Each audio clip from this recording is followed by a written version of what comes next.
Well, it's starting to rain again, so we're going to just lay here and stay out of the rain. Let it go by and see how well this works. See if I have any water running down my Whoopie Slings and onto my hammock. I'm hoping with the actual cord that comes out that I have it drop down, it'll just run down that. If not, we can work around it. Let's see, what do I like about the Whoopie Sling so far? Is the fact it's easier to adjust than the straps. What I mean by that is that it seemed like the strap buckle always got too tight, even before I even laid in it. And I was there fussing with it to loosen it up. Maybe after a couple times using it more, it probably would have loosened up a little bit more, or I might have found a little technique of doing it a little easier. But I like the fact these Whoopie Slings take up less space and they're a little lighter. Like I said, in my opinion, easier to adjust.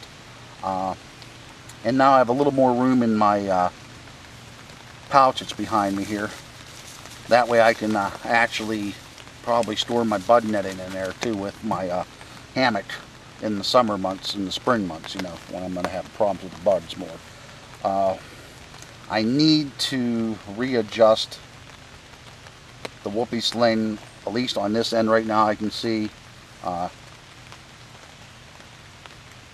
because I got so much material. It's on, I got more material on one side than I have on the other right now, so it's not centered with the hammock itself.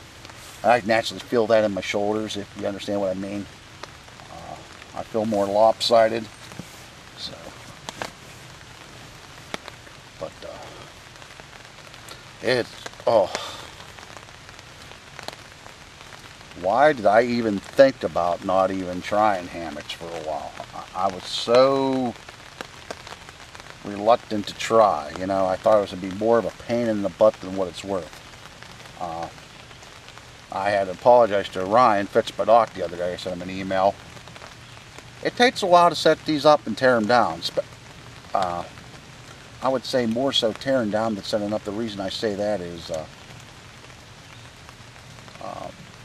you want to make sure all your ropes are tied away, put away nice and neat. So when it does come time to set up, especially if I was out in a situation where I couldn't sit in my Jeep and wait for the heavy rain to slow down, I could get my tarp up quick and at least get out of the weather and then set up my hammock underneath and everything like that. If I have everything just thrown away like spaghetti, like you get your extension cords sometimes out of your sheds or your garage, you know what I mean, it's a pain in the ass to untangle those cords and get stuff put away. So, but,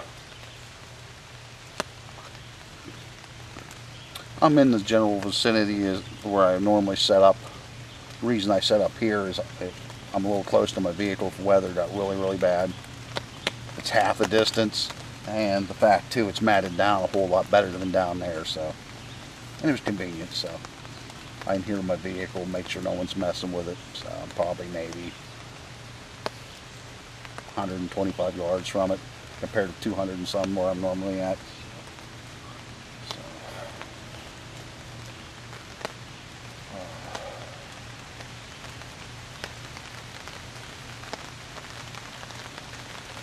I am noticing a little more sway action in this compared to the straps. But to be honest, I haven't laid this long in before, so normally I do my video, set everything up, and want to get home and post it and everything because I have to do something else. So now I'm just saying, heck with it, why rush? I'm not laying my head down for another 4 or 5 hours, and then I'll get some sleep for work tonight if I can even do that. So probably won't see an overnight out of me until sometime next month. My next weekend off, I'm taking the wife and daughter up to Erie. Might take the camera along with me and shoot some video, I don't know yet. We're just going to one of the amusement parks in the zoo. Might go down to the lake, so who knows, I might take the camera with me. Might see something interesting.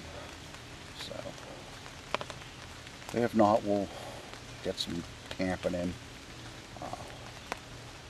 Next month, before end of the month, and once my daughter gets back in school, it makes it a little easier too. I can go out during the day and do more things. So when I'm off during the week, which I can't do now. So, but, oh boy. I almost thought of going out yesterday, but as soon as you step out the door, you were just overcome by the heat. It was totally unbearable. I was actually in the pool yesterday and the day before, and I normally don't spend a whole lot of time in the pool, but it's been hot enough I have. I know for a while there we had some severe thunderstorm warnings, but never affected us. We never had any of them. And there's some tornado warnings. They actually spotted a funnel cloud good ways north of me. Nothing that would have affected me. It wasn't even coming in our direction, but that's typical up above Interstate 80 to get some very nasty weather. So, but, considering doing the hang with some of the guys down south there, down at Dolly Sods in September, they're talking about getting together, doing a hammock form hangs, and I'm thinking about doing that. So, alright guys, I'm going to stop rambling on. I don't want to make this video any longer than necessary. It needs to be. You don't want to hear me just yap. So, alright guys, hey, as always, thanks for watching. Any tips or comments or anything you see that I need to help make this a little bit better, let me know. Hey, I'm still learning, guys. That's why I'm showing these a lot of times, so you can see what I'm doing and you can give me some pointers, or you might be able to pick something up on me. A lot of this stuff I'm finding out from either hammock forums or by accident. So, alright guys, take care now.